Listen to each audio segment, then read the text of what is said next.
Hey everybody, I hope you're all having a great day today so far. Alright, I'm feeling up to streaming again, so good to see that. So, yeah, I noticed that my bitrate has been fluctuating a bit, so if it gets bad, then I might have to go reset my router, but hopefully it will play nice with me. So, I wanted to apologize real quick before I start about my audio quality last stream. I was listening to the editing, or the recording, to post on YouTube after I finished and noticed that my microphone kept cutting out. And I guess I just configured something wrong without thinking about it right before the stream, and it made my noise gate mess up, so I'm sorry about that, but I think I have it fixed now. Yeah, but please, anybody, feel free to comment about anything about my stream quality. I'd appreciate any critiques about that so I can try and make it better. But okay, let's just get started on the programming. I guess I'll do a quick walkthrough of what we did last time, just because the quality of the last stream makes it kind of hard to catch up. So basically we were testing a bunch of things with the Twitch API, and so I have it all set up that a bot will download my user image if I press Q, which, yeah, still there. Good. Open the console. Oh, there's an error. Oh, that's having to do with the UI, so it's not actually the game. Or what's going on here? Because now the Unity's taking a while to restart.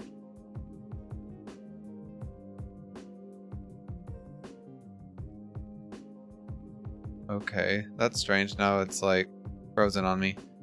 Well, we'll give it a second to think, and then I might have to just restart it. But we'll look at the code in the meantime. Oh, yeah, I know there's an error. Okay.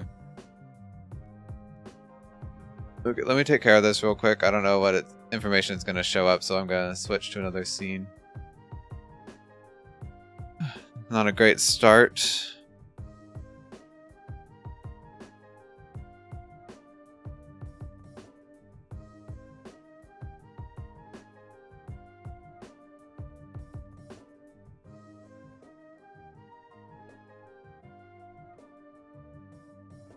Okay, so it's reloading now. Anyway, so this is some of the code. Oh, that's different. We want to look at these Twitch testing. So this logo downloader, first it gets the Twitch API and sets up some information so it can log in.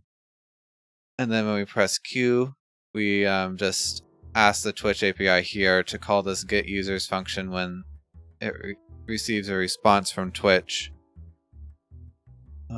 And then when we get a response, we use Unity's web request texture object to go ahead and download the image. And when that's finished, then we can apply that image to the mesh pretty easily by just setting up another material. Yeah, this gave us a bit of trouble because the name for the base texture is different than the standard for the specific shader I was using. Alright, so let's switch back over, and hopefully Unity won't crash again. I don't know what was going on there because I haven't changed anything since Wednesday.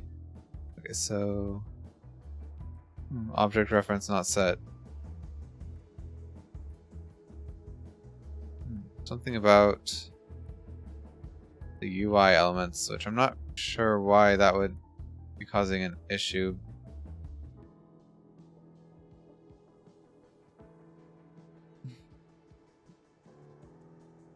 Okay.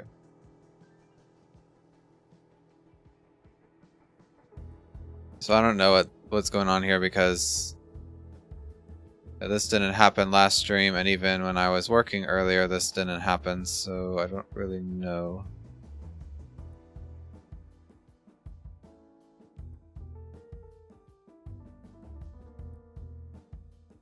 Let me... Okay. We can't really... It's going to be difficult to work on this if Unity crashes every time I restart it.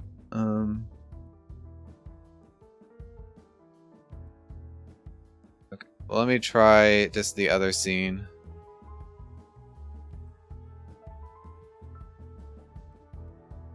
But anyway, I guess we did see that the texture at least loaded correctly. And then the other thing we tested was the Twitch chat. And so we just create a Twitch client here, and we give it these connection credentials, which is just going to allow it to log in and register some commands. And then whenever it gets a command text, hello bot, then it should respond to us just saying hello, our username. And the other thing I did here is I added a silence timer just so that the bot wouldn't spam the chat too much, because that would cause it to get banned automatically. Okay, so the error doesn't seem to happen when I'm in the other scene, which we're doing the actual game in. So yeah, I really don't know why that other scene's messing up. Oop, sorry about that.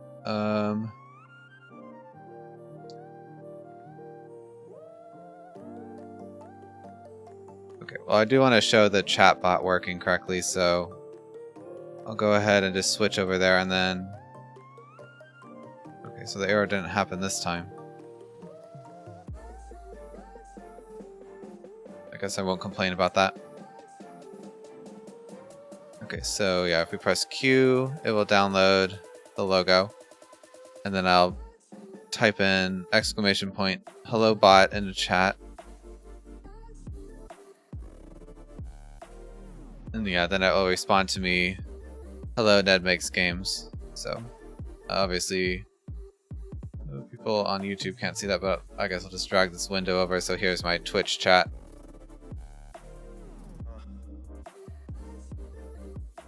Alright. And that is a good point. I should probably have some kind of on-screen chat when I'm actually doing more with the chatbot. I'll have to think about that. Alright, so I guess that's that. That was like the first half of the stream, was testing that kind of thing. The second half, I was mostly just showing off Unity's data-oriented code, which I guess I'll kind of explain as we're going. Basically, with the data-oriented code, you work with these, I guess, bunches of data called components, and you kind of want to think of all code, or everything in your game is just data, and then the algorithms just transform data into different formats that you could use more easily. So here, this system only runs when this query will return some entity with a certain profile of data. So we only want this system to run when there's at least one entity with a board component that does not have an initialized component. And you can see, so that means that we don't have to worry about onUpdate running when such an entity does not exist. Unity will take care of that for us. So we know that if we get to here, that there's at least one entity with a board component. So we can just grab that using the two-component data array, and then we iterate through both of those. And again, these arrays are kind of special because they're meant to be very fast and also able to be used in multi-threaded code easily. So you have to, well, and I guess in exchange for that is Unity needs us to go ahead and tell it when to get rid of this data, so we have to call dispose afterwards. And then this part actually creates the tile entities. So again, if I switch to the entity debugger, which kind of shows a lot of information about the data-oriented entities in Unity, we can see that the simple board initializer is not running anymore because it only runs on a frame when a board entity exists. But if we look here, we can see that it has created a bunch of different entities with a tile component. And here's our board component that has the board data, or the board entity that has the board component and the initialized component. And we can see if I comment out this part, I guess it would just be this part, then there'll only be one entity in the world debugger here, and it will just be the board because we commented out the part that created all the tile entities.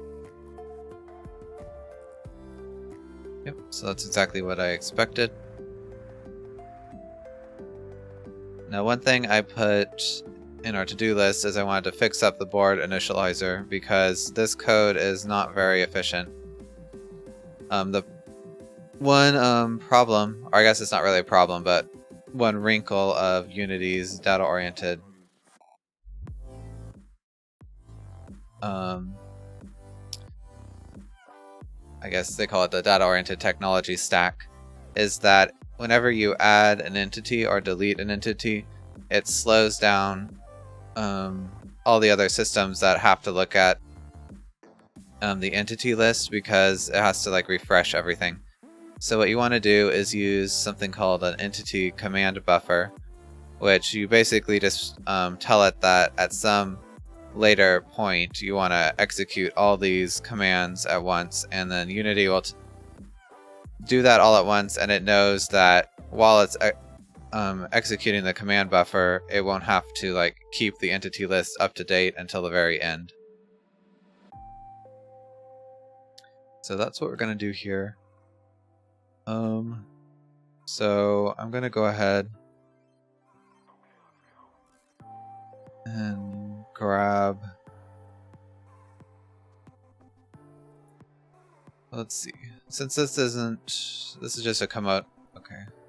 Yeah, it's just a component system and not a job component system, so I know we haven't talked about job component systems, but it would be slightly different.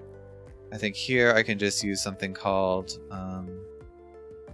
post update commands, which is basically a entity buffer that runs right after the system.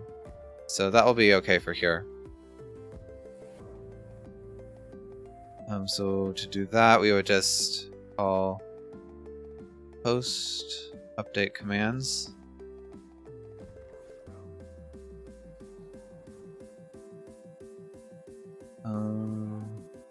Yeah, so here it's just set component. It has slightly different functions there, and then we'd also have the create entity.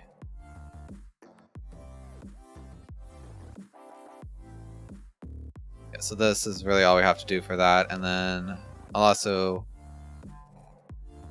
just do that here. So we'd add the initialized component to the board. So now we don't need this variable at all. So again, the difference here is that Unity will just save up all these commands and execute them all at once later, and it knows that it doesn't have to try to keep the entity list up to date until the whole command buffer is empty. So basically you just have to do an update to the list once instead of every time you modify it. And if I test this out, it shouldn't be any different here, but we've made it a lot more efficient. And since it's so simple, there's not really any downside to go ahead and using the code like this from the start.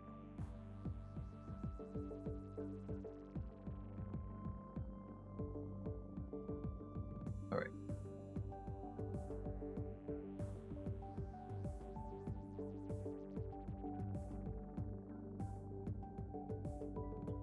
Okay, so let's start on the next system. Okay, so I want to make something that will just create some kind of graphical representation of every tile. So let's just make, let's call it the tile game object creator. Now, rendering in the data-oriented stack is kind of supported right now, but unfortunately it's not very, what's the word, I guess, well-rounded or integrated into other systems. So I'm not even gonna use it probably for this game. So switch game logic for systems. So basically what I'm going to do here is just create a class that will just create normal old game objects that would correspond to the tile entities.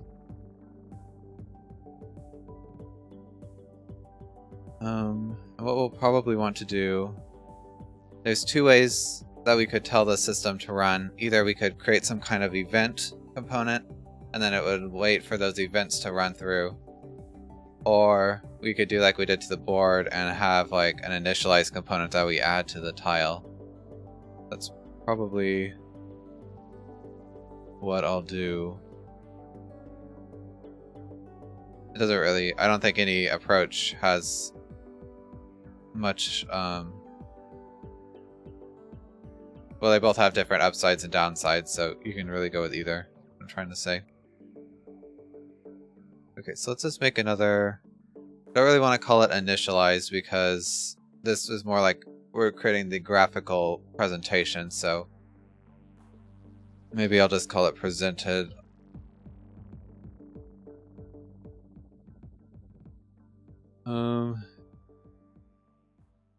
We'll just go with this for now. I can see we probably will want to change how I do this later because we also will need to, well, this is just a creator, but I'm thinking down the road when we have to refresh what's on the tiles, but alright, so this is just going to be another component system. By necessity, job component systems can't really use any of the Unity's old, care about this for now? Unity's old code. Because most of jobs are always multi-threaded and Unity, like game objects, don't really work well with multi-threading.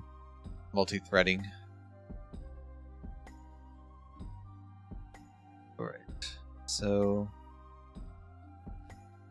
well, first of all, let's go ahead and create the query that will control when this update function is called.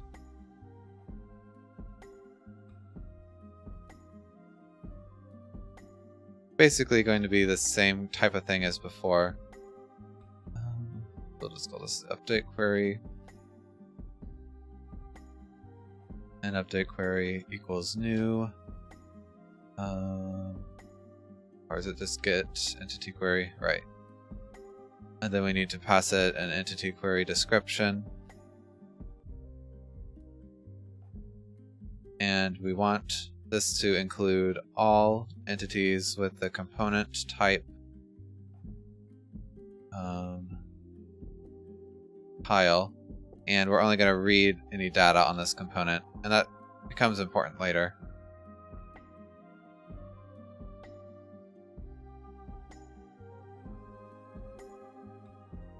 And we don't want any component or any entity that has the component type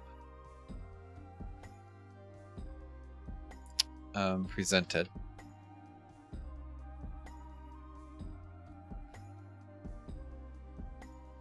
Right, so what's it complaining about? Oh. Yeah, I did this contact or syntax wrong.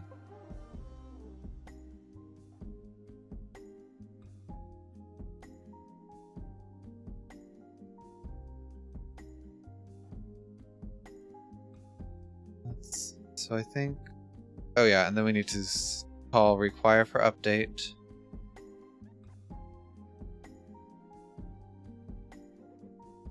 typo there. So now Unity will run this update function whenever at least one entity exists in this query. So again, we're going to grab the, tile data out of this query. And to do that, we just call toComponent data array. Data array. Yeah, they have two types. Yeah, there's toComponent array and toComponent data array. One returns just a normal array, and then the other returns a native array, which is Unity's. It wants the type there, which is Unity's data-oriented array type. So we want to use that one. And then we want to get a toEntity array because we're going to need to add the presented component to these tiles.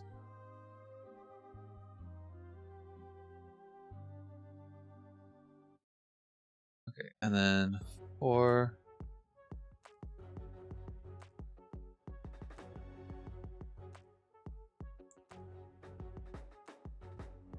oh no, we shouldn't do that. We should do just a normal for loop because we'll need to also pass the entity data. Oops, I forgot that part. Alright, so let's create create a method that's called createTile, and we'll pass the entity data and the tile data.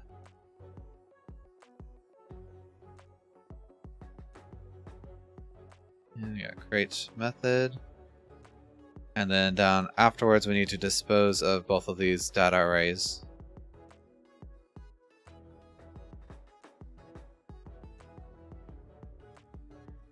Alright, so that is going good. Okay, so I'm also going to do some bookkeeping up here. This is how you can tell Unity when to update this system, which can be important depending on like the order the systems update. Update in group. So we're going to update in the presentation group, which runs last in the frame, and I usually use for like audio and visuals. It runs after the rest of the code, but before rendering. Okay, so now we're gonna have to somehow create the game object for this tile. So now comes the part when I have to try to combine the two different Unity worlds of data-oriented and mono behaviors. So I think I'm just going to create a board game objects class. Put it in the right namespace. Put memory for mono behaviors.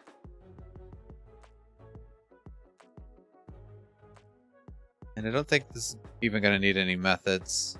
I'm just going to have a list to the game object, and this will be tile objects. And we're just going to kind of keep a list of it. A list of them, and I guess it shouldn't be an array. Well, it can be an array. But we're going to need something to create, to update the size. Well, I guess that's okay. I'll need to make another system for that, though.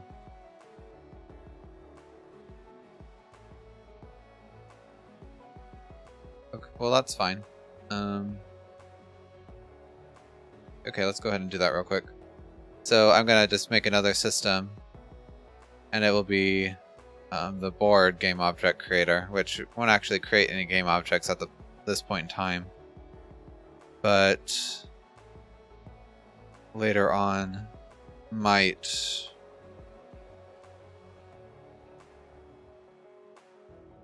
Because I guess we're going to have some kind of visualization for the board, probably. But if nothing else, it will just adjust the size of that array. And I think, actually, it'd be better if I copied this game object. Yeah, so this is really the only problem with, what am I doing?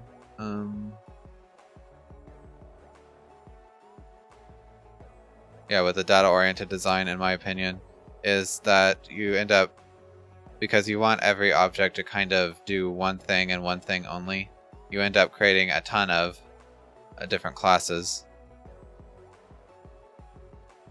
So some people think it can be very like verbose, which it really can, but in the long run, I think it tends to be a little bit more self-debugging. Am I still in line? I think so. For some reason, Twitch is saying that my session has been 0 minutes, but OBS says it's fine now. I think my bitrate is still fluctuating a bit, so I do apologize for that. But right now it's okay. If it gets bad again, I don't really want to have to go offline, but I might have to reset my router. Anyway, let's get back to the game. So yeah, board game object creator. So here again, we're going to want to get the board, and I'm going to look for the presented tag. And you might think it's kind of inefficient to just have this tag that doesn't really do anything as well as the initiated tag, but it doesn't really add any overhead, so it's okay, at least from my experience. And it makes, and a lot of times, as long as your game can support it, it's better to try and create like self-debugging code that might be slightly less efficient, at least until the game is pretty much complete. So we're going to do the same thing here.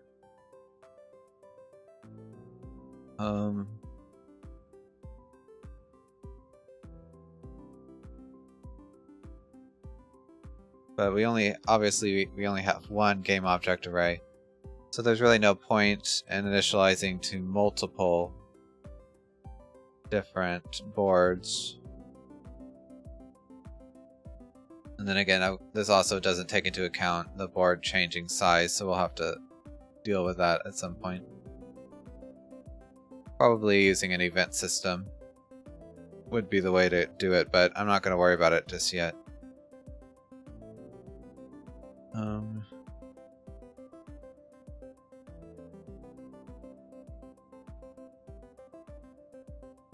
Sorry, I'm thinking too far ahead. So I guess here we're just going to assume that there's only one board. And we need to get a reference to that board game objects mono behavior.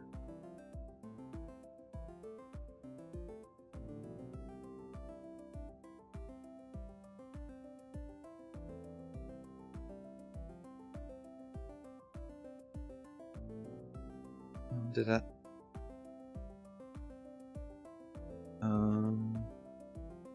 Oh, it needs a capital B. There we go. Oh, mono behaviors. And I think it is actually lowercase. Let's just not get fancy here. Let's see.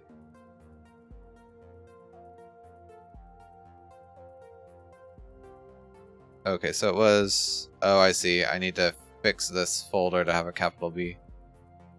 Sometimes when I try to do this, it doesn't save. Okay, that time it did though.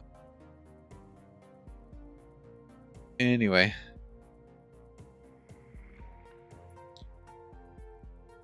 So to get this, I'm just going to call find game object of type.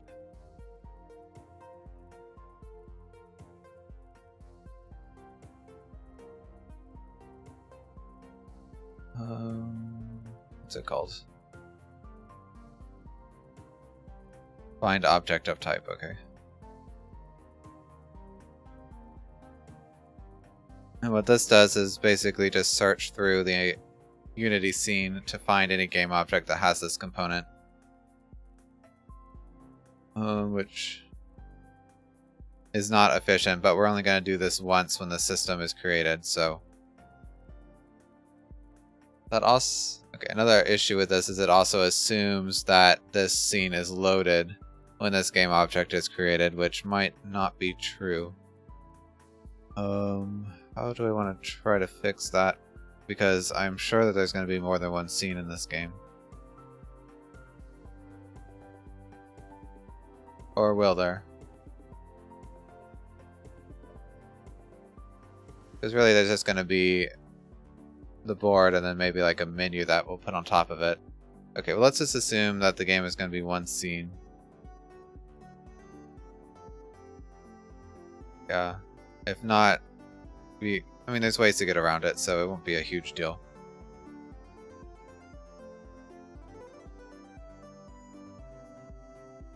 Okay, so all we want to do here is just set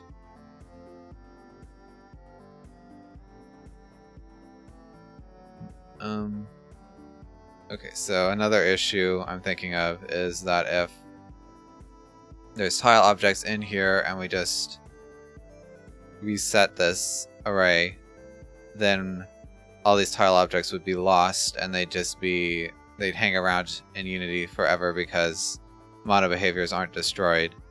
So should I destroy all the tiles in there? That would decouple these tiles with the tile entities, which I don't think is a good idea. So, okay, I think I was misguided in making this whole system, now that I think about it. And that kind of stuff happens, so it's okay. I guess I'll leave it around for now in case I use it later. Because it would be just like me to delete this file and then have to remake it. So I think the best thing to do here is, instead of making this an array, let's just make it a list, because we can resize it to anything.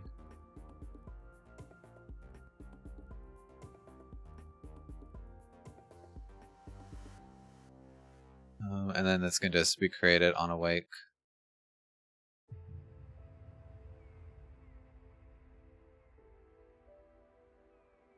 And yeah, we'll have to make some code that watches for when tiles get their position changes or they get created or deleted to try to keep these game objects synchronized with the tile entities.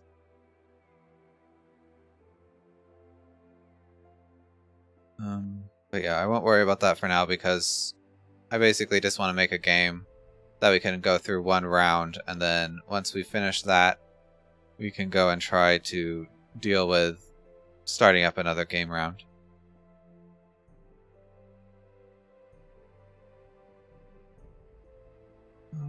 Okay, bitrate seems to have stabilized a bit, so that's good. Anyway, okay, so now we need to go ahead and grab the board game object. I'll just copy and paste that code.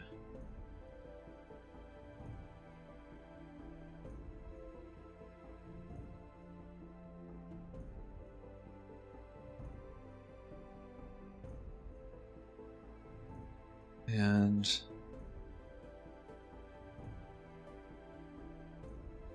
tile objects. Okay, so basically we want to make sure we want the position of this tile to also be the index of the tile game object in the list. That's how we'll try to keep them in sync.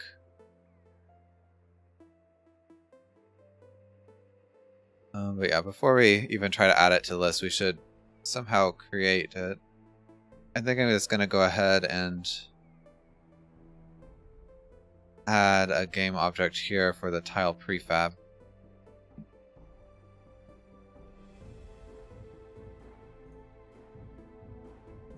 Actually, I don't really like to put prefabs in the same... Well, maybe that's okay.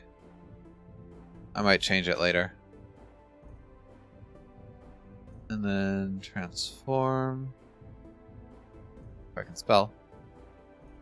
And this will be the parent for the tiles.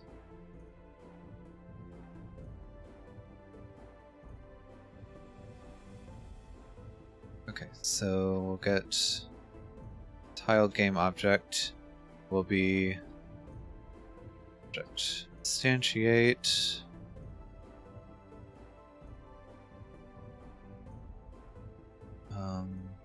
tile prefab, and then tile parent. So this will instantiate this prefab, which if you're new to Unity, this means it will copy all the components on this game object and create a new one. And then parent it to the tile parent, which just means that the tiles will move around with the parent and be grouped together in this hierarchy view here. So really that's all we have to do for that. We'll need to come back, of course, and position the tile, but I'll do that later. And then tile.position. Well, we could do this, but now the tile is, or the list is going to complain that it's out of bounds. So first I need to make sure that the list is big enough. So while the tile game object dot position, is less than the tile object's length. I think I'll actually flip this around. So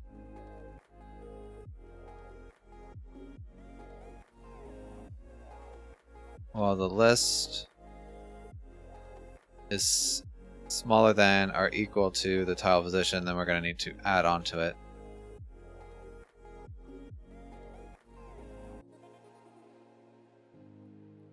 We'll just add an empty thing. Okay. So yeah, that makes sure, because we don't want to assume that this create tile is called with the positions in order. So we can't just call add for the tile game object, because we want that its position in the list to equal the tile position. Alright. So that should work, but I need to create a prefab for the tile before we can test it. And this is going to be something simple. We have like a built-in cube, so let's just use that.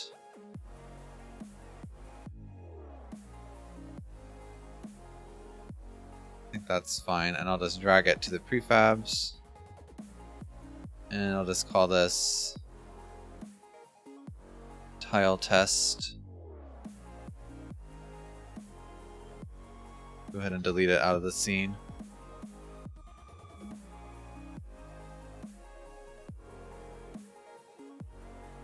Alright, and so somewhere I need to add that component, the board game object, so on the board parent seems as good as any place.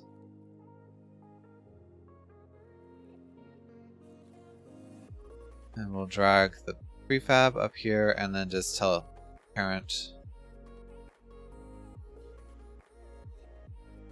That should be fine for now. And I think that's all I have to do. So we'll just press play and see what happens.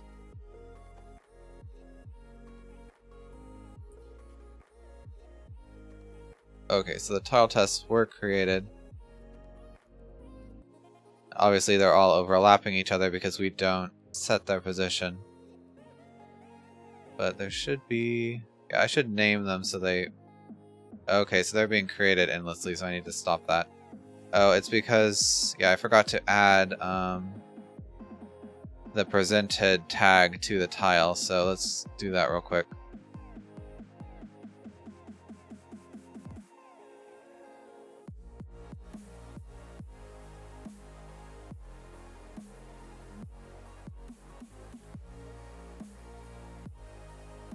Now when I do that, they shouldn't create doubles of each other, but before I test it, I think I want to go ahead and give the tile game object a better name.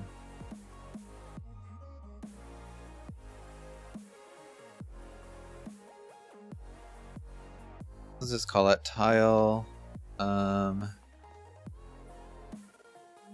Okay, yeah, so we'll just go by the 1D position. Later on, we might want to make it more descriptive by giving it its X and Y position, but won't worry about that for now.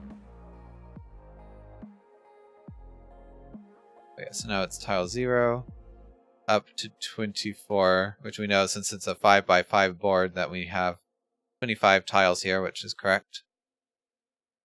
And we also have 25 tile entities. And obviously these aren't directly linked in code, but this entity 19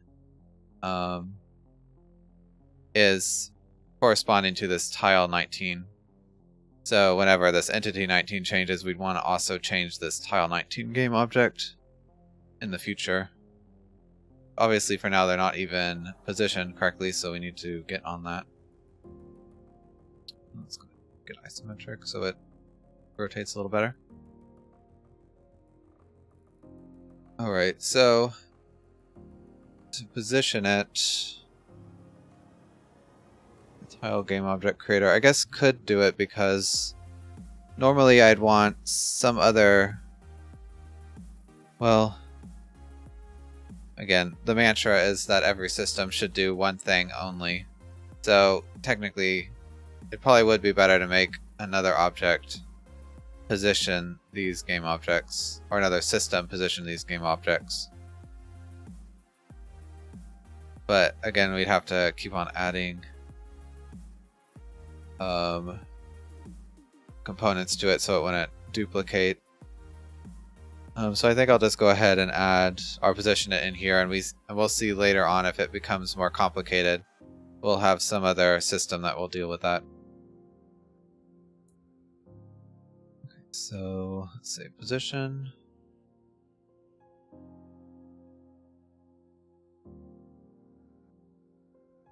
Oh, yeah, transform.position.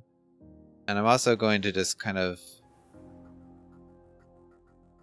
be a little simple here just to test it out. And you can see that these game objects still use the old vectors instead of float 3. And I'm just going to set the X to be the position. Is that right? And then Y would be, or no, Y should always be 0, and then Z should be the position divided by 5. Okay, and again, this isn't very good, but I'm just going to try to test it for now. Because it always is hard-coded in the board size, which we know is going to change. So I don't want to leave that up.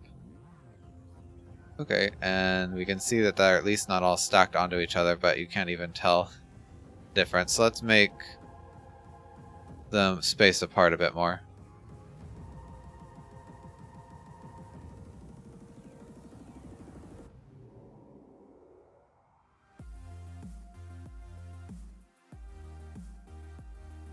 Okay, so now you can see what's going on a little better.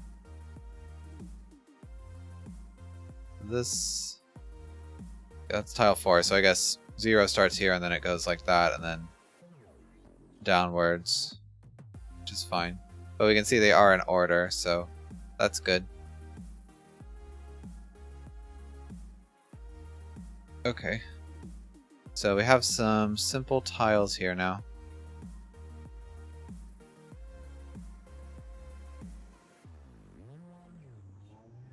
So I guess the next thing to do is we'd want to actually set up the game so that tiles have pairs.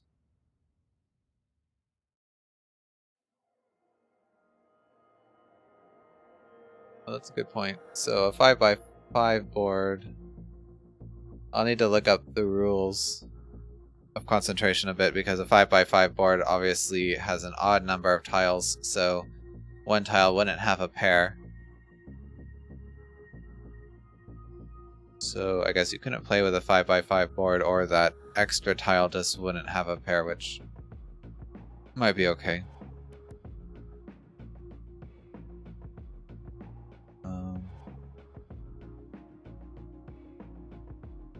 Yeah, so anyway, I think we need to go ahead and pair up the tiles. I think what I'll do is just recolor these cubes depending on what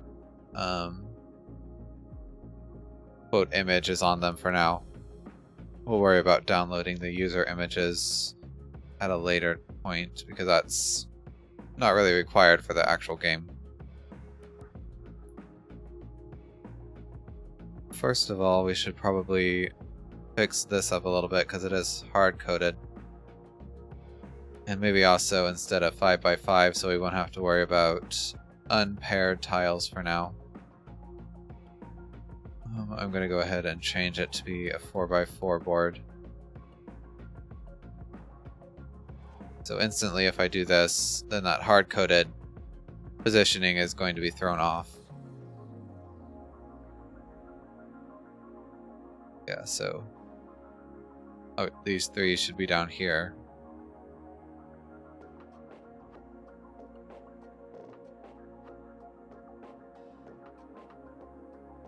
So yeah, I ended up not needing this object, so I'll just go ahead and delete it now. I think I'm pretty safe to do that.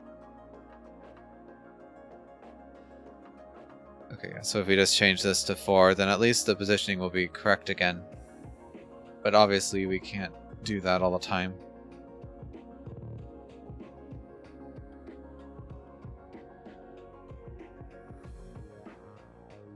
Okay, so somehow we need to... This needs to know the size of the board.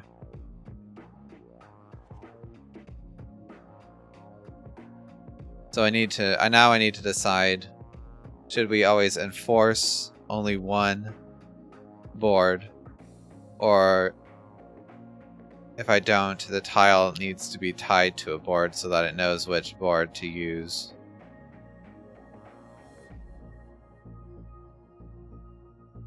I mean, there's pros and cons to each.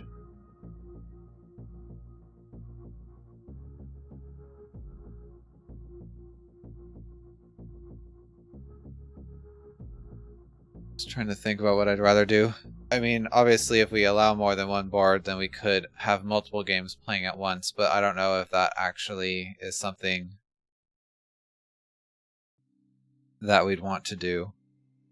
And if I just enforce one board, which we kind of already do with the mono behavior, then it might make some code simpler down the line. So I think I'll just do that because why would we want to have more than one board playing at once? I don't really think we would, so at least it's not in my design at the moment. Okay, so if that's the case,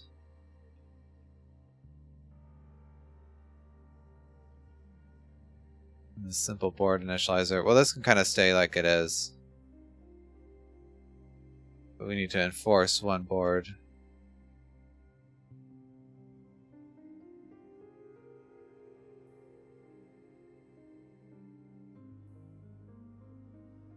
Okay, well, I'm not really going to... I don't think I'm going to like make the game throw an error if there's more than one board object.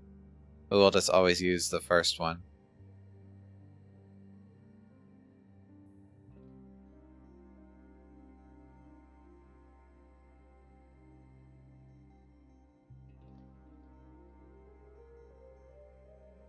So I guess the simplest way to do it would just be to make another update or another query for the board object.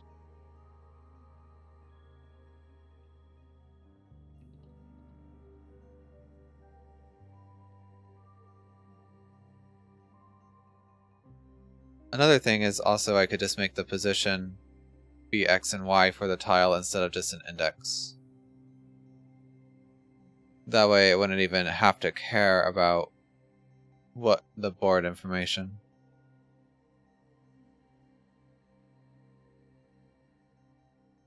That would simplify this code a whole lot and I guess the downside would be that we'd have to store another integer, but I mean, I don't think that really matters because even if it's a 10 by 10 board, we'd only have 100 tiles, and just adding another integer, that's like 4 bytes times 100.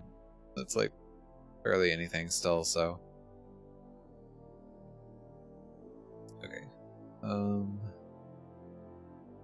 So I think that's probably the best way to do it. So now this position, I'm just going to make it an int 2. I could even make it a byte too if I really cared about the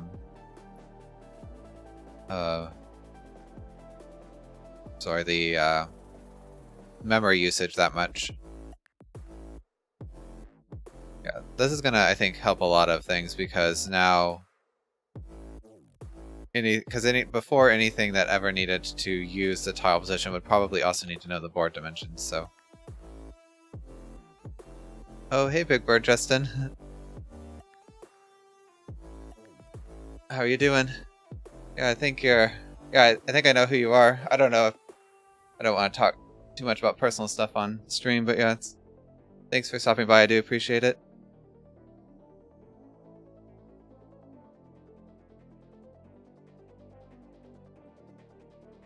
Okay, so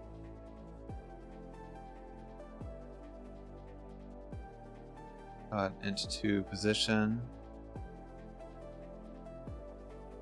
Okay, I thought so. Well, thanks for watching. How have you been?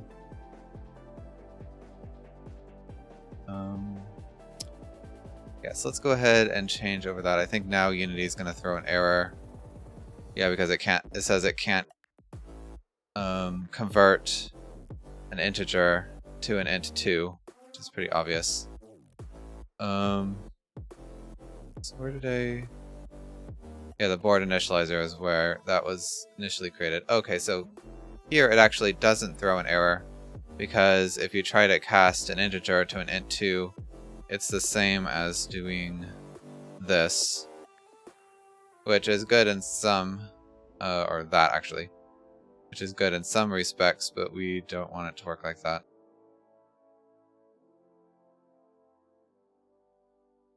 So yeah, we want to convert this index to an x and y. Good to hear you've been good. You've been looking into coding a little bit recently. What language is this? So this is C#. And I'm using the Unity game editor here, which also uses C#. I don't know if you've ever used Java or C++. It's a lot like that, but better, in my opinion. Okay. So again, yeah, we can convert this index into an x and y coordinate using just the board's width like we were before. So it'd just be I mod the width and then I divided by the width. And again, this mod is just a fancy word for the remainder when you divide I by x.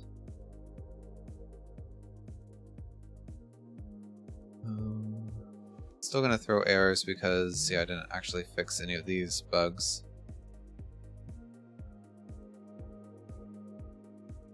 So now this position is a lot easier. We can just use the tile position x and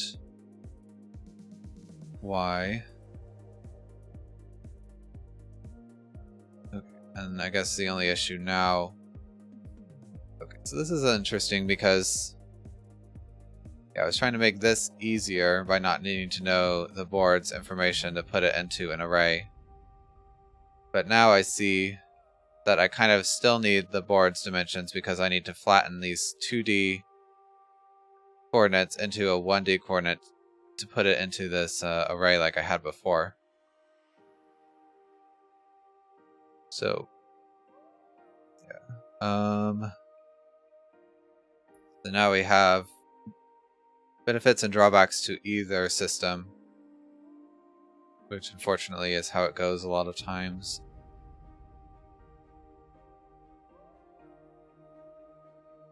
Okay. Trying to think what would be better. I guess just spent all that time saying how a 2D coordinate system would be easier because then anything that needs this position won't need the board size. But we see that most things are going to need the board size anyway.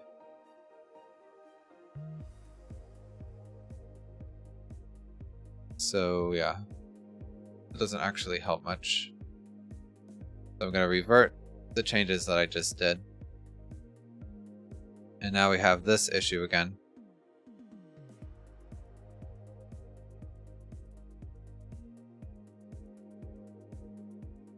So I think basically I've just come to the conclusion that some things will just need to get the board. So I need to try to make an easy way to do that.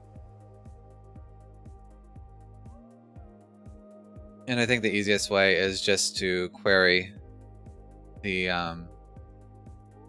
entities to get that board,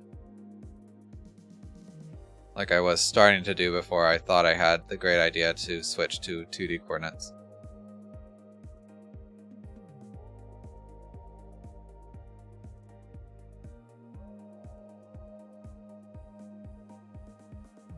So I'm going to call get entity query, which will just, again, it just looks through all the entities currently in Unity,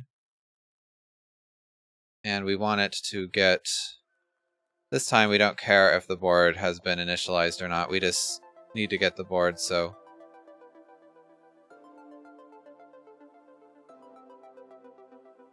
we're just looking for the board game object, and that's it. I don't really need to say, well, I guess technically it is required for update, so I'll go ahead and tag that.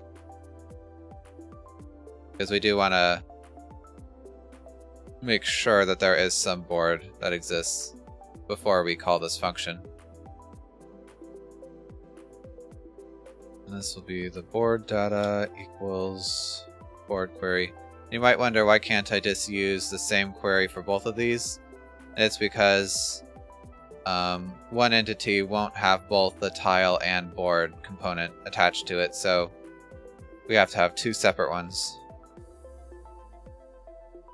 Component data array.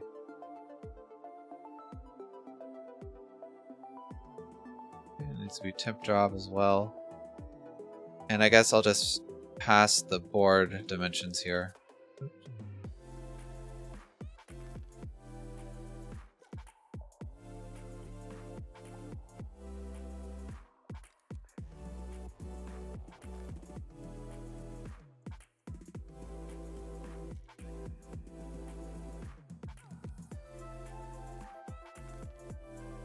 And yeah, then we need to dispose of the array when we're done with it.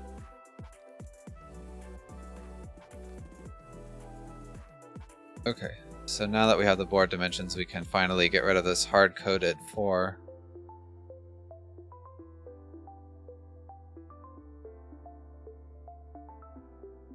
Alright, so the only thing I don't like about this now is that we're still hard-coding in this 1.5. Also, you'll notice... Oh, let's just start up the game and make sure that what I've done works.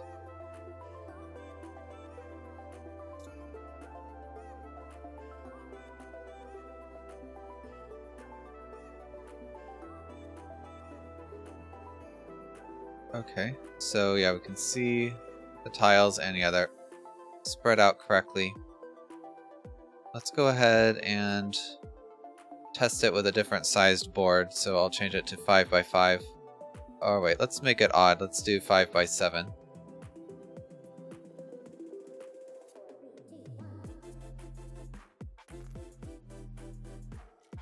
Alright, if I can zoom out. Oh, that's interesting. So what's going on here? It's 5x5 even though the dimensions are 5x7. First I'm going to make sure that the board game object... that's not the board. Yeah, so the board game object is correct. It is 5x7. Or sorry, not game object, board entity. And there seems to be 5x7, that's 35, so we have 35 tiles. So where are they getting overlapped? Oh, that's weird. Kind of see how they're wrapping around, but not sure why that is happening. Oh. Yeah, right here. This should both be X here because we actually want to wrap the tiles based on the width. Okay, so what was happening before was that the tile X position, which was 5, was wrapping based on the board's width, and then the Y position was wrapping based on the board's height. So it was kind of strange there. So aren't typos wonderful? The most annoying bugs are ones caused by typos because you think you coded it correctly and then you have to go back and only see that you did some silly mistake. But yeah, this I think is right. So yeah, 5 by 7. Let's just make sure that they're in the correct order. Okay, so now our issue is that obviously this value is hard-coded, which we probably don't want, because at some point you'll probably want to be able to select a tile based on the mouse, and so we'll want to kind of know how far apart the tiles are, which means that this value will need to be accessed somewhere else, so it's just asking for trouble. And then also the board, well, it actually doesn't reflect here, but 0, 0, position 0, 0 in the world is up here, so the board is not centered, which is not a huge deal, but if we wanted to move it, we might want to have it centered in the map so that the camera can get a better view at it easier. Like my mouse wheel's dying. Not great. So I kind of want to be able to have more flexible control over how the tiles are positioned in the world.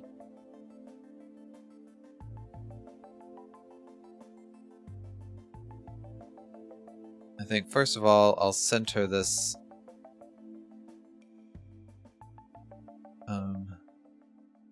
center this on the board parent, which excuse me, which we can already do based on the dimensions.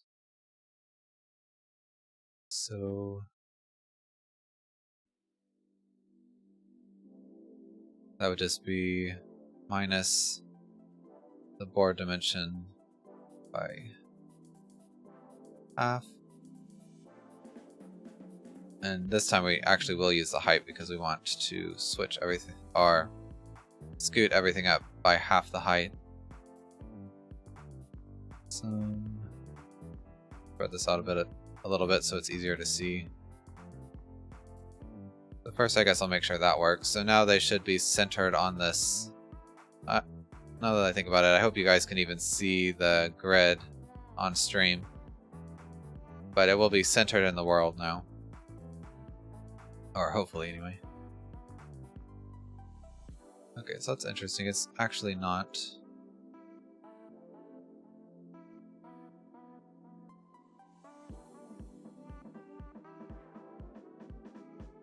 Okay, well this is just, because this should be 0, 0. So it seems like everything is offset by 0.75. I'm going to get rid of this scaling so we can kind of see what's going on.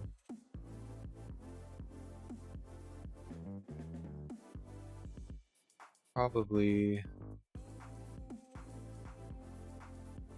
Sometimes centering things can be a little confusing because you don't know exactly how everything is anchored.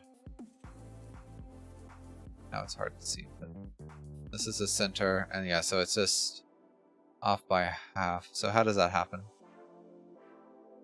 Oh, it's because... yeah, this tile position is 0, which is kind of at the corner of the... Sorry, I'm not speaking into the mic. Which is at the corner of the board instead of like the center of each tile. So we can fix it just by subtracting half again.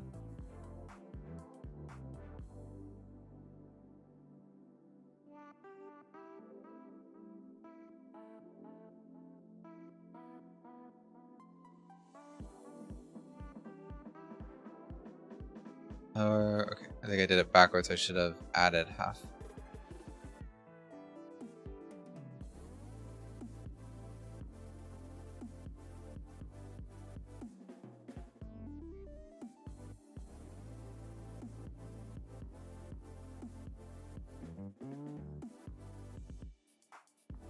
Okay, now we're good.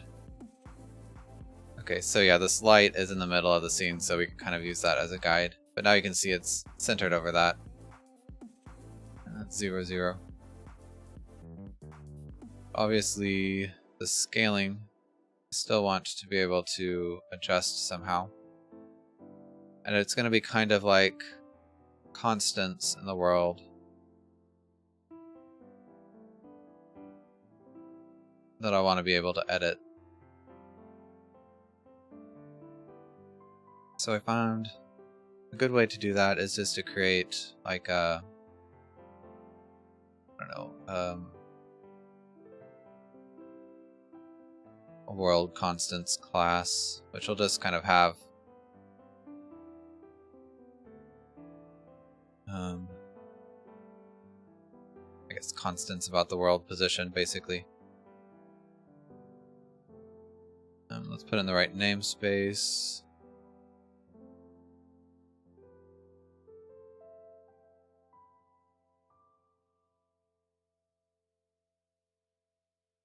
And I'm actually going to make this a structure so that it works better with Unity's. Oops, everything. Sorry, I can't fucking type apparently. It works better with Unity's data-oriented systems because they like to work just with plain data and not objects, obviously.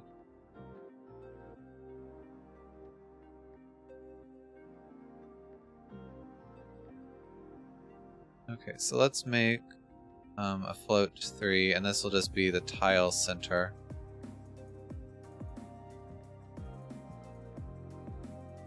Well, I guess I don't really need that because it's going to kind of be controlled by the tile parent, but I might as well have it anyway. But I think I'll call it the tile offset. And then I'll have just a float, which will be tile spacing.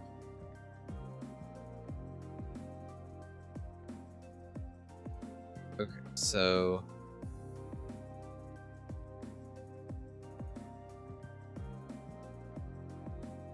now I'm going to make another object, which will be basically just a database.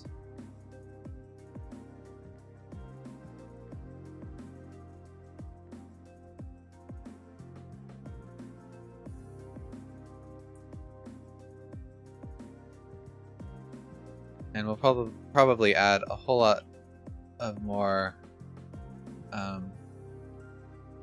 like, I guess fields to this, but for now it's just going to have the world constants class.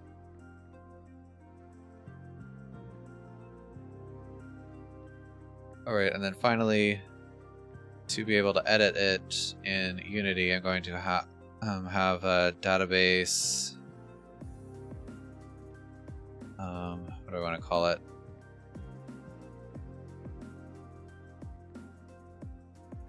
I don't want to call it editor because Unity uses that name for something else. I guess I actually want it to be an asset, so I don't know if I want to get into a bunch of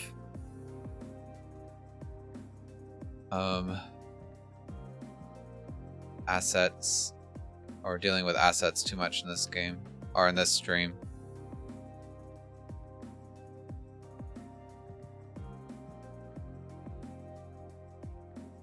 Ooh, I feel a sneeze coming on, so if I mute the mic real quick, that's what's going or what's happening.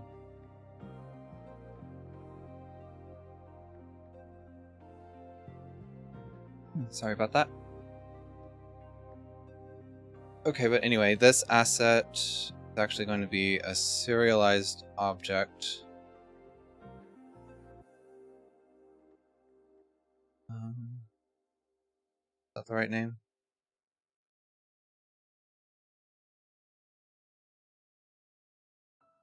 What's it called? Because it's saying that has to be an editor, which is not what I want.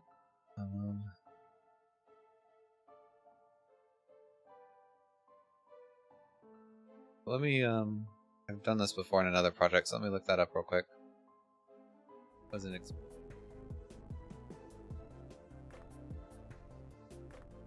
Okay. Sorry about that, it was staring me right in the face. But anyway, so this is just for another game I was making as a scriptable object, not serialized object. And this is kind of like a mono behavior, but without the update function. And you can use it in Unity just to store data. So I'm going to have a world constants class in it. Okay, and so now I can make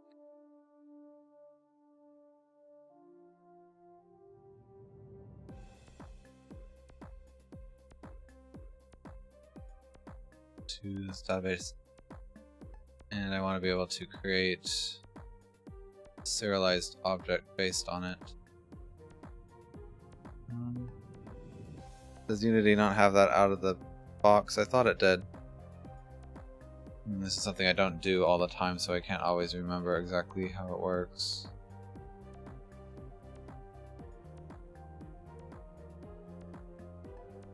Well, let's look it up real quick. Take too long, I'm sure. So, Unity create. Oh, I keep calling it serialized object, but I actually want a scriptable object.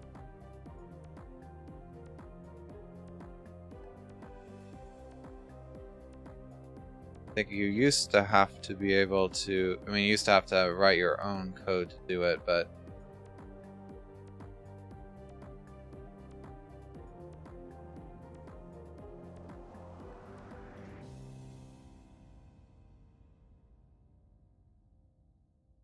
Oh, I see.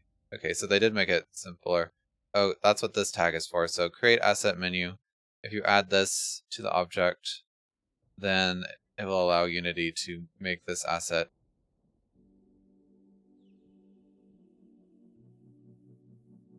That's a good trick. Now I think when we type create, it should show up. Yeah, database asset right there. And I'm gonna add this to the resources folder, which if you're new to Unity, anything in the resources folder can be loaded at any time in the game. Right, so now we have this, and then the world constant shows up. The tile offset, I'll just keep this at 0, but tile spacing we'll put at 1.5. Okay, so that's good, but now how do we actually get it into the programming?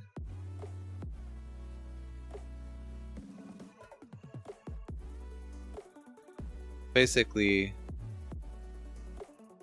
I need some other class that will pull the data from the database asset and place it into this database class.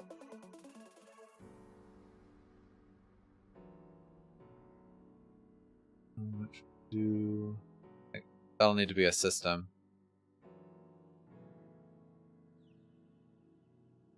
Let's just call it the database initializer.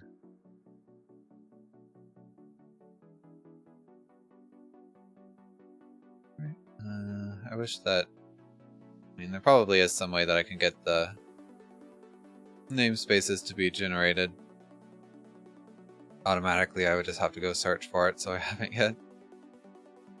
But I don't really mind typing it out because it makes me have to think about where I'm placing it. So this will just be another component system.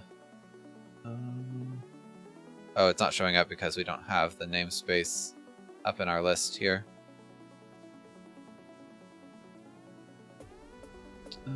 Just let me move my mic because I keep noticing I'm not speaking directly into it.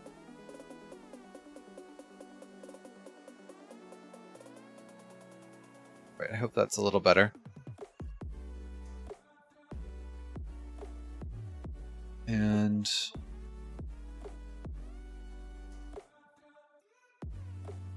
okay, so yeah, now this is just complaining that I don't have the abstract function implemented. Now actually this onUpdate will never be called for this database initializer. We only care about the create function. And basically what this is going to do is it's going to grab and then the database asset.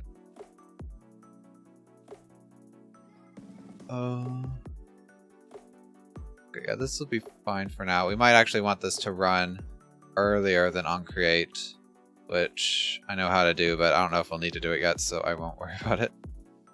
And we can just call resources load a database asset and then give it the path, which is just going to be called database.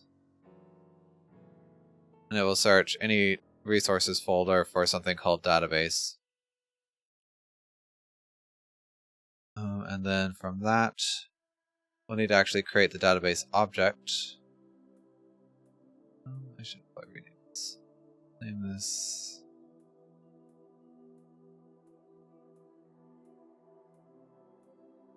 And then world constants is just the database asset world constants. Okay, and you might wonder, well, why not just let the code read from the database asset directly? I mean, you can, but I know in the future I'm going to want to be able to have this distinction between them, so I'm just going to go ahead and do it. Mostly because the database asset you'll want to use like normal lists, but in the database here you'd probably want to use a native list so it will work better with jobs. So I'm just going to keep them separate because I know from experience I'll want them to be. Now I have this helper class called the GameLogic database, which just lets me store lists of oblitable type, which is a type that can be used in jobs and added to a component. So this database is just a normal C# class, which can't be added to a component because it's not just pure like numbers. So in order to make it available to other classes, I created my own little object here to help with that. And it's kind of just like for, I don't know, normal C# class components, if that makes any sense, but we'll see how I use it soon. So I get a list of databases and then I'm just going to add it. Now obviously this list is only ever going to have one object, but it turns out it's simpler just to think of it as a list. Then if we go here, whenever you call get, it just looks to see if there's a list that already exists for this type. And if it does, well, we can see here it creates the dictionary if it's not created already, and then it looks to see if there's a list of type T. If it does exist, then it just returns the list. If it doesn't exist, then it creates a new one, and then saves it to the dictionary, and then returns it. So it's pretty simple.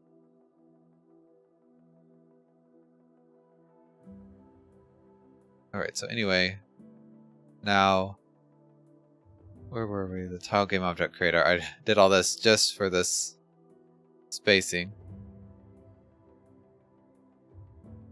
Let's go ahead, and here we'll get a list of databases, and then we'll just call the GameLogic database. Now obviously we're only ever going to have one database, like I was saying, so we could in theory not get this list and just get the database, but then we would be requiring the database initializer to run before this onCreate function, and we just don't know if that's going to be true or not. So if we just get a list, then later on we'll know that by the time onUpdate is called that the database has been added to the list. So this is just a little safer. And then here, all that, and then database world constants tile spacing. And then we'll also want to add the tile Yeah, I want to add that tile offset. Let's see, float 3. Let's call this a raw position equals new float 3 tile. Oh yeah, I guess we'll still want this. Oops.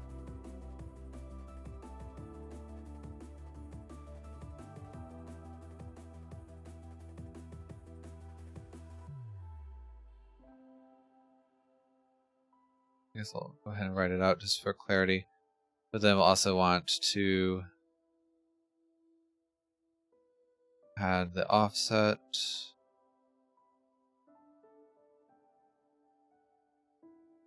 Oops. Yeah, it's in the world constants, obviously. And multiply this final part by the scaling.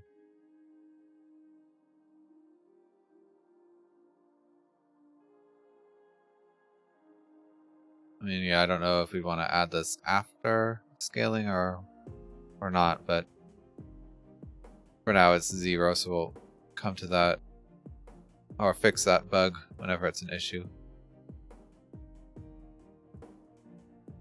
Okay, so let's clean this up a little bit. So now I just create the position here and then add this tile offset and the tile spacing. And then I have to convert that to a vector 3 just because the old Unity code uses vector 3 while the new Unity code uses float 3, so we have to deal with that while Unity is fixing everything up.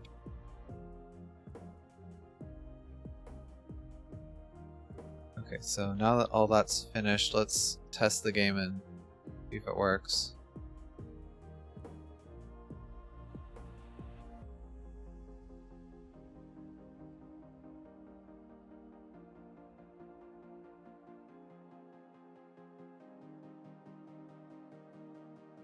Okay, that looks like it. Now there's a couple things I see.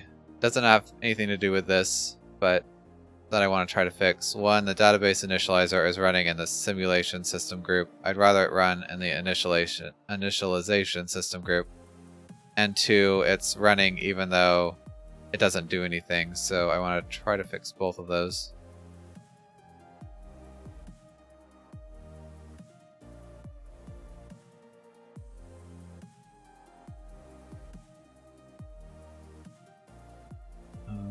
Okay, so the first one I can just again call update in group, type of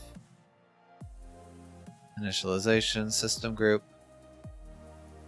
That takes care of that, and then this number 2 I think I can call never update. There's another tag.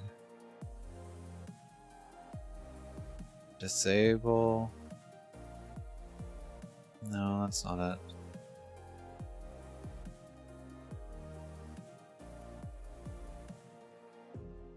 I mean, the obvious way is to make a query that can never be called, but that seems kind of like overkill. Let's I'll figure that out later. I don't want to spend too much time on it. Let's make a little. It's actually a part of the board. Disable updating on database initializer.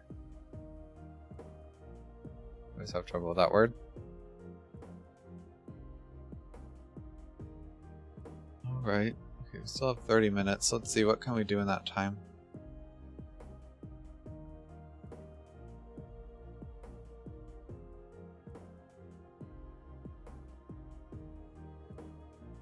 I guess first of all I'm going to change this to be 4x4 because I think that's the final size we'll want to be testing with.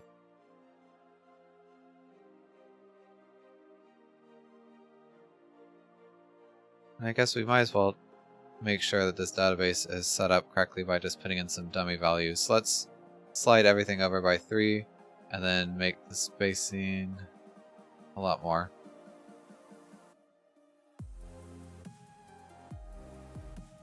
Okay, so everything is spaced out a lot more and also slidden over. Slidden's not a word, slided over.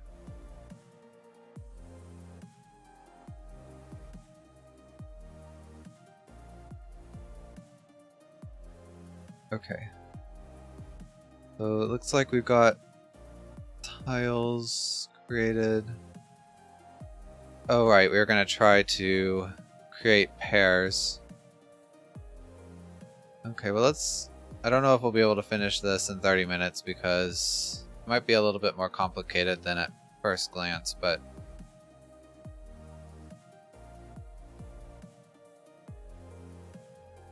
let's see. So first of all, we need to, well, something I'll need to figure out how many images are we have, which obviously now we have unlimited, but later on there might not be unlimited, so we'd have duplicates. And then after that, we would want to assign the tiles an image, making sure that there is one and only one pair, ideally. But I guess if we have less images, if we have less images than there are possible pairs or needed pairs, then we need to have duplicates. And if we have an odd number of tiles, then there would need to be one without a pair. Alright, so before we start coding, maybe I should create some pseudocode here. I kind of already did it a bit, choosing tile images. Which just kind of tells, this is like the algorithm to figure out how many images we have, which I don't really need to worry about that for now. Okay, so this will be pair assigning. Okay, so we assume, or I guess we're not assume, we are given, how do I want to word this? Let's let n by m be the dimensions of the board.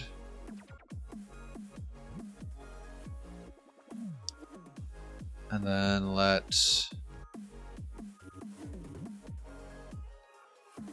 just say num images be the number of images possible to use. Okay, and then obviously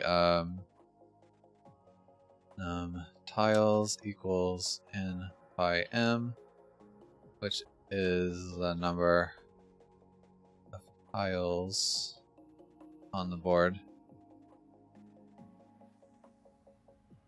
Okay, so again, like what I said, okay,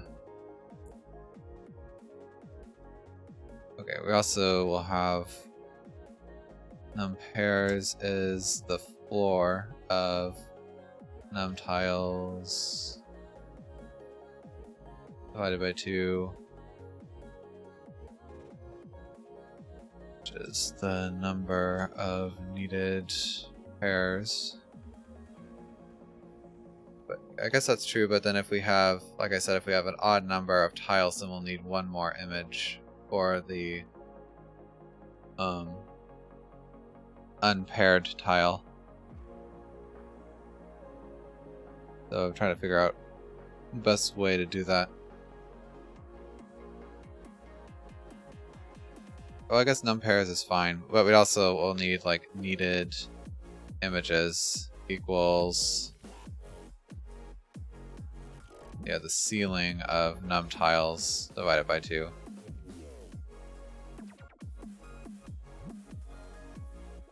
We need one image for each pair plus 1 for the unpaired tile if tiles is odd.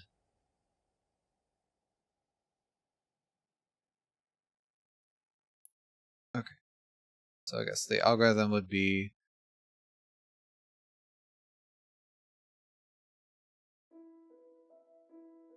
if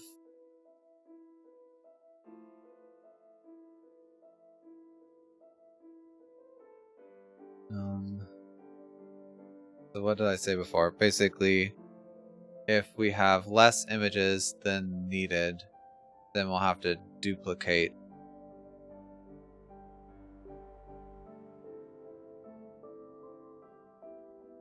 And then if we have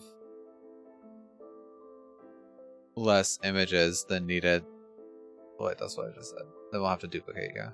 And then we might have one unpaired tile if the number of tiles is odd.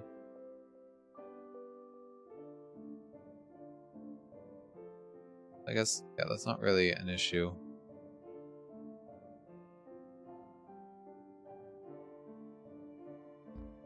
Okay, for the sake of the algorithm, obviously we probably won't do this. Well, how do I want to word it? Because I mean, we obviously won't duplicate images because that's just wasting memory. But I'm trying to think of the best way to word it. Okay.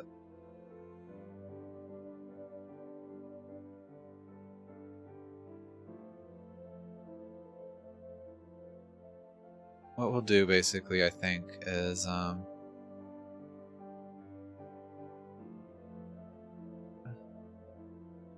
let I equals 0 or while I is less than the number of that's not right. I guess needed images.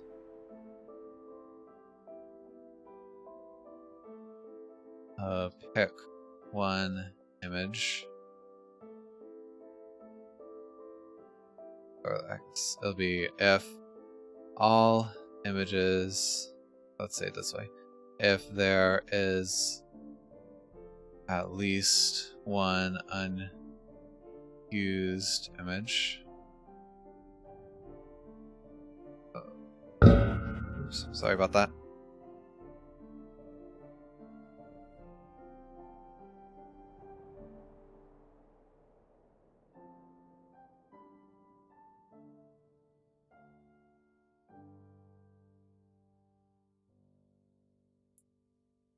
So let image be the image to use on a pair. Oh, that's confusing. I feel like it might be easier just to write real code. But then again, I'm going to be translating it to data oriented, so it might be useful to have this.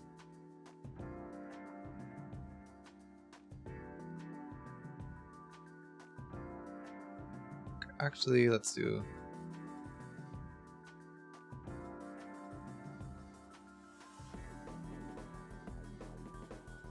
pair of tiles or an unpaired tile. I don't really care.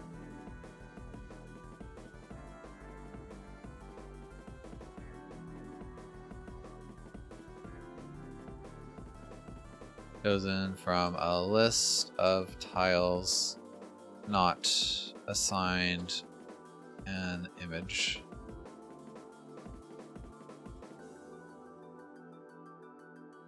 And then we'll just say let image be the image to assign to pair.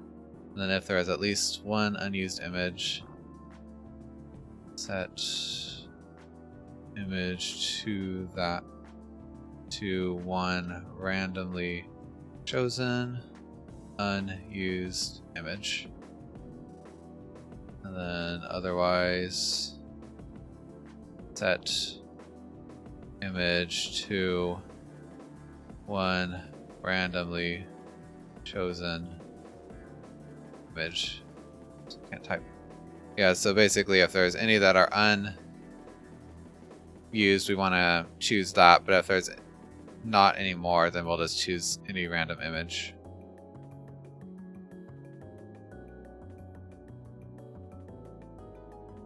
And then, yeah, I guess assign image to pair.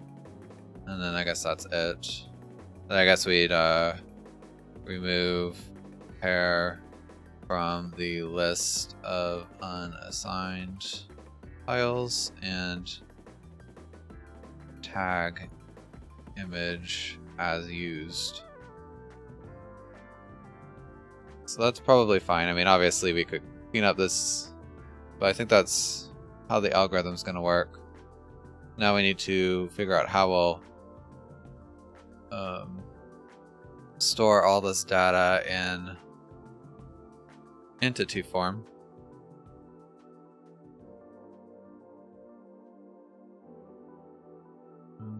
Okay, so I guess we already have the tiles, which pretty much will correspond to the tile data in here. So somehow we'll need to create a list of unpaired tiles, or a list of unassigned tiles. That's a good point, actually. How do we choose the pairs?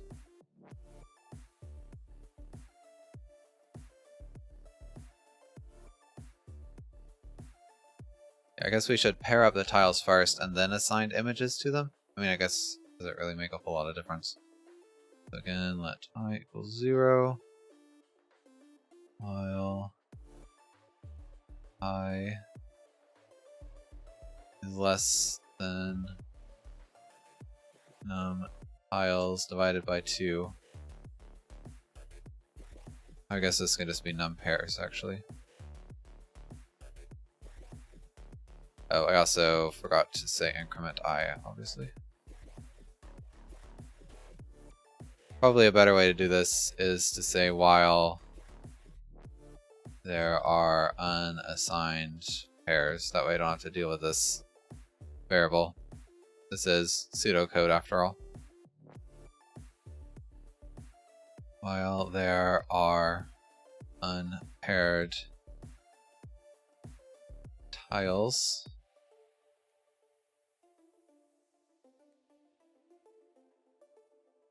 let P1 be a randomly chosen unpaired tile. Actually, yeah, if there are at least 2 unpaired tiles, T2 be randomly chosen unpaired tiles.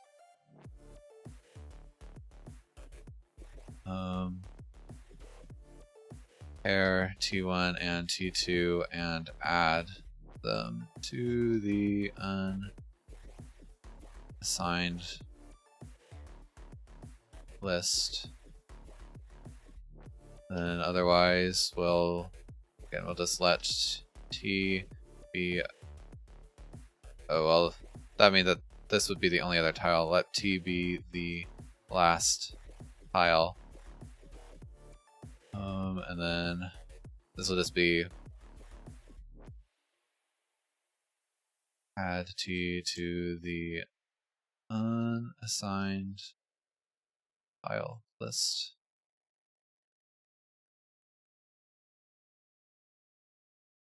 So basically this will just be a pair that's only one tile.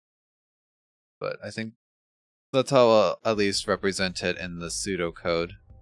In the actual code, we might just make it so that T is a pair with itself.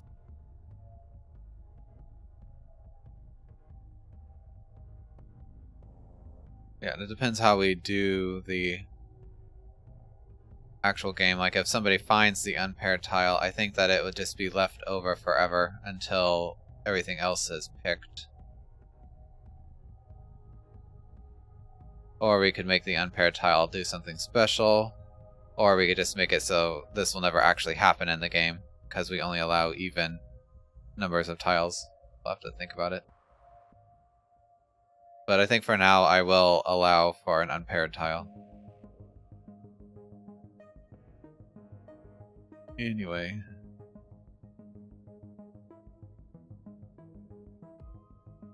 We have that.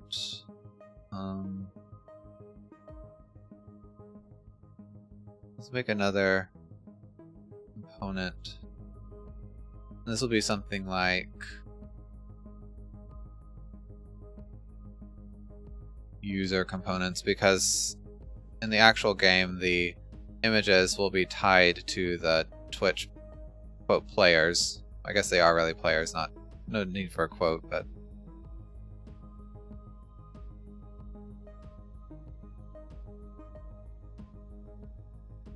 for now we're just basically every image is going to be just a plain color until we want to deal with the actual downloading of images. What do I want to call this? I guess possible tile face.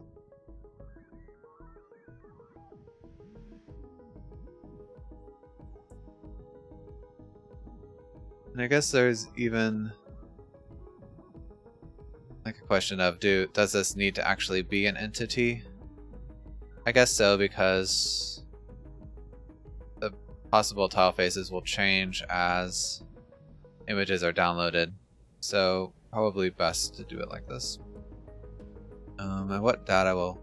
Well, for now we won't have any data. I'll just have a float 4, or yeah, even just a float 3 for the color. But we'll get rid of that later, because it will probably just have a pointer to a texture file.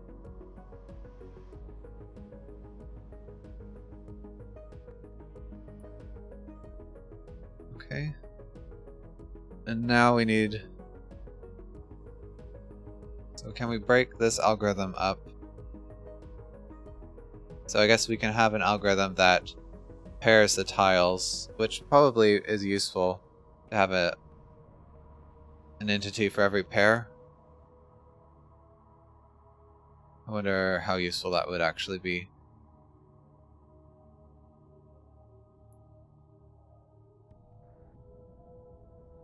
Or we could just have one system that kind of just takes tiles and images and then pairs them. I'm trying to think for the actual game code. When a user picks a tile, we'll probably just search through all tiles to see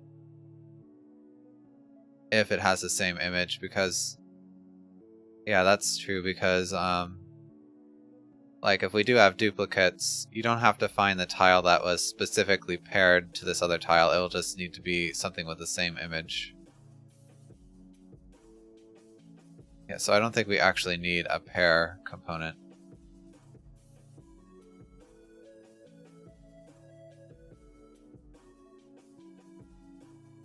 So we'll just have one system, I think. So this will just be the tile.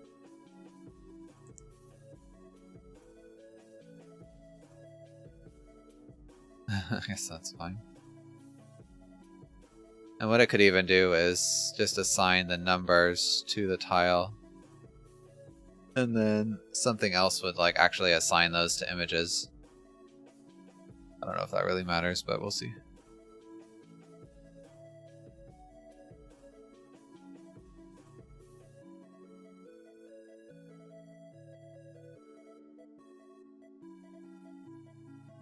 Oops, not Twitch testing, that's supposed to be core and systems.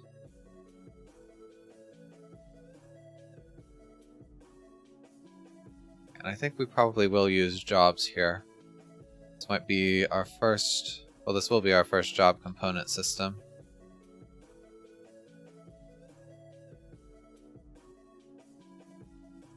And it's not a whole lot different in theory, but working with jobs, you have to think about a bit more. So basically, what happens here is that anything that you schedule through a job will not run immediately. You really only, well, there's ways you can control when it runs, but you can only really guarantee that it runs by the end of the frame. So these input dependencies help you schedule your jobs so that they only run when everything before them that they require has finished. So you kind of have to worry about dealing with these dependencies. And I find it's usually easier to start working like on the actual job code first before I figure out the update. So I'm just going to return input dependencies for now. And a job is just another structure, and it basically just contains code. So, how do we do this? So first we want to pair tiles. And since jobs can be multi-threaded, you'd kind of like for the job to be able to run in parallel. But the thing is here, since we have to work on an entire list of tiles, we can't really parallelize this at all. We can... Oh, actually, we can't really parallelize this either because we'll be working with a list of images that gets changed, so... it's kind of a shame, but hopefully we'll have the opportunity to show more multi-threading later. Let's see, tile, pair worker. So this will deal with trying to pair together the tiles. And this iJob interface just tags this as a job in Unity. There's all different kinds of job interfaces, but the iJob is for just simple jobs that don't run in parallel with each other, so this execute will only be called once and then it's just completed. So we're going to need a list of all tiles. So let's see. We'll use native array tile. Oops. Yeah, so we don't have the correct namespaces yet, so that's why it's complaining to me. Okay, so this will be tiles. Okay, and we want to set this as read only, because in this worker, at least, we're not going to edit the tiles.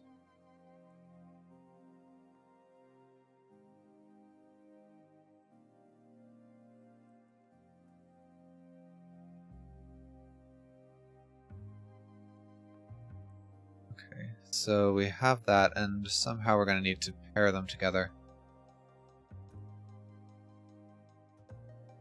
I think I'll have another structure here that'll only be used.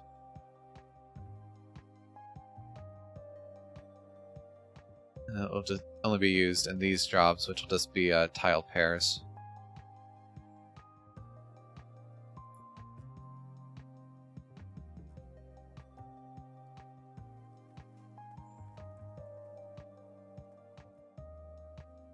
It'll just be AB, which will just be kind of pairings of these.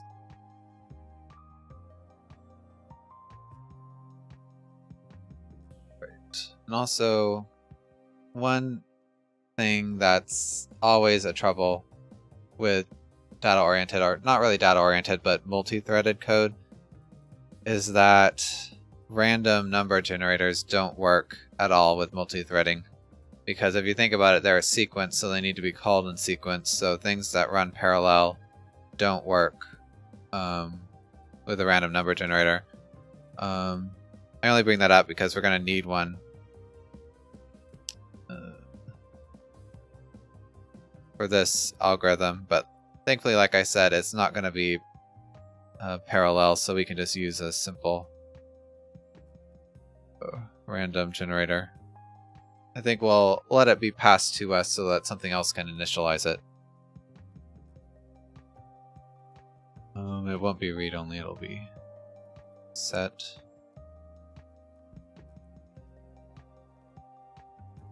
Actually, I'm trying to think. Okay, so if I just pass this random, since it's a sequence, we'd probably want the next job to be able to use this sequence from where we left off. The problem is that nothing can get a handle on this random after this job's used it. So what I actually need to do is wrap it in a native array.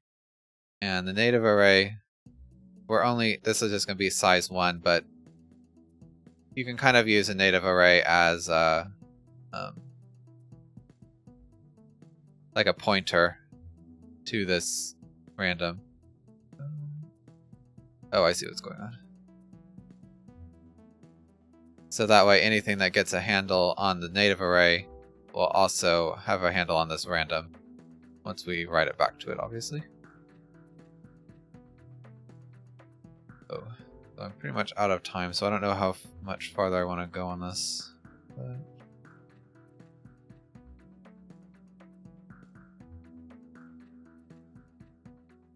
I think I might stop the coding here. At least we figured out the pseudocode. A couple other things I'm going to need to do. This will be the pair and image assigner. I need to create an object to handle a main random sequence. This will be interesting because it'll deal with job handles, because we need to make sure that if anything else uses this random, that it waits until this job is complete, because basically only one job can use this sequence at once. So I'm gonna get the job handle helper.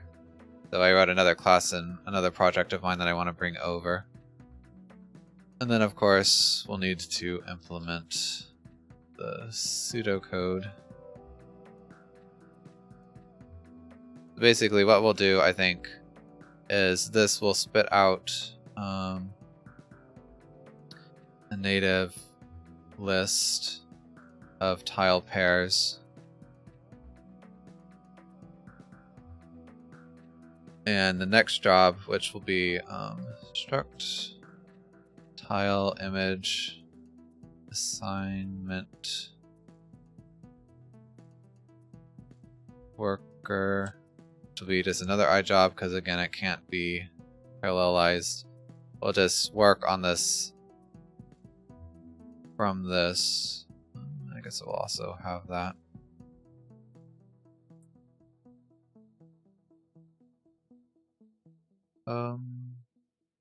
I don't know exactly how we'll use pairs. We might want to delete some or something. So yeah, basically the tile pair worker will generate pairs, and then this assignment worker will use that data to set images. And we could really do that all in the same job, but separating them out just makes it a little bit more bite-sized and easier to deal with. So I think I'll go ahead and do that. So unfortunately, I think I'm going to have to end the stream here. So I'll have to wait all the way till Monday to do this, but I guess that's just how it's going to be. But yeah, thanks everybody for coming by. I really want to apologize for last stream. Didn't know until it was over that my microphone was being so strange. It seems to be better now, but I hope that when I listen to this stream it's not doing the same thing. But just bear with me. But yeah, so Monday I'll be back and we'll continue working on this project. And then Tuesdays, again, I want to try to do some kind of like tutorial that's just kind of a stand on its own thing. Somebody a long time ago had asked to do like screen transitions in Unity. So I think I might do that as a tutorial, because I think it's something I could do in like 2 hours and kind of show it off. So I think that'll be fun. But if you have any requests for topics for me to cover, just go to my Twitch page, and I have a Google form set out there that you can request something, and then if it's a topic I think I can finish in a 2-hour tutorial, then I might do it some other week. And then Wednesday we'll come back to this, and then Thursday I'm going to work on some kind of shader, I think. I have a couple ideas, but we'll see. But yeah, so hopefully tomorrow will be a full week of streams. And I'll just need to get back into the groove of it. But yeah, again, everybody, thanks for watching. I do appreciate you coming by, and yeah, feel free if you'd like to get in contact with me. I'll go ahead and post some of my social media in chat. Yeah, mostly I use Discord quite a bit, so if you see me on there, feel free to say hi. I might be have like a do not disturb tag, but that just means I'm working, so if you chat with me, I'll be sure to get back to you. But yeah, that's about it. So again, thanks everybody for watching, and I'll see you Monday. Have a great weekend. Bye bye.